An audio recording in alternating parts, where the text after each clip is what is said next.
La Reine des Neiges et la Rose des Glaces. Dans un royaume glacé, au nord des montagnes éternelles, vivait Elsa, la Reine des Neiges. Née de l'hiver lui-même, elle portait une robe de givre et marchait en silence, semant des cristaux étincelants.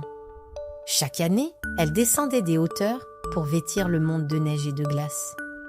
Mais au-delà de son règne hivernal, elle veillait sur les rêves oubliés des enfants, les recueillant dans son manteau d'ombre et de lumière pour qu'ils ne s'effacent jamais. Un matin étrange, alors qu'elle dansait sur un lac gelé pour dessiner des rosaces scintillantes, elle sentit un frisson qui ne venait pas du froid. Quelque chose, quelque part, troublait l'équilibre.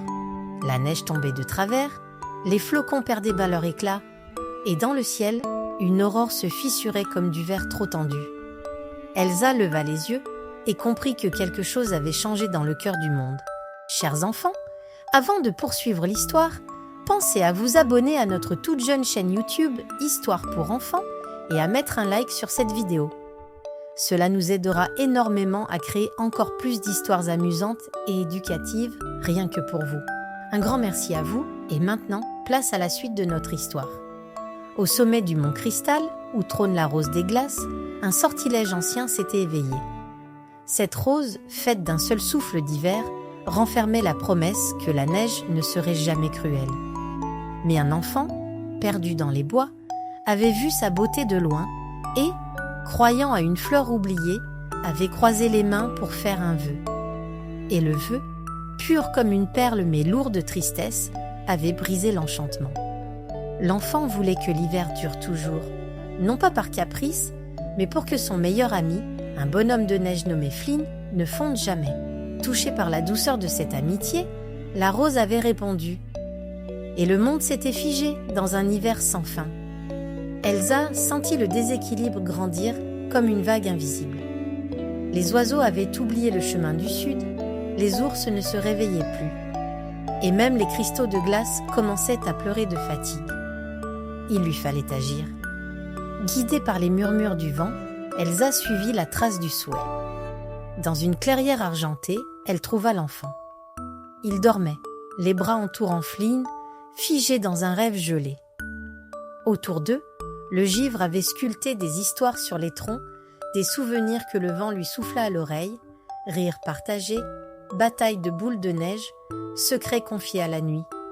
L'amour entre un enfant et un ami de neige, simple et entier comme un flocon parfait. Elsa comprit alors que ce n'était pas un caprice, mais une peur, celle de perdre ce qui fait sourire le cœur. Elle posa la main sur le front de l'enfant et y glissa un rêve.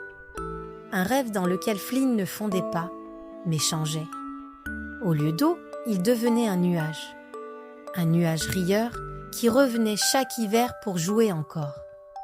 Et quand le printemps venait, il montait au ciel pour dessiner des moutons dans les nuées. À cet instant, la rose des glaces s'ouvrit à nouveau. Elle n'éclata pas, non. Elle s'illumina, ses pétales étincelant d'un éclat doux, comme si la tristesse avait été entendue et doucement embrassée. Le vœu de l'enfant se transforma. L'hiver ne s'arrêta pas brusquement, mais reprit son cycle lent et bienveillant. Flynn, le bonhomme de neige, salua une dernière fois l'enfant, puis devint brume légère.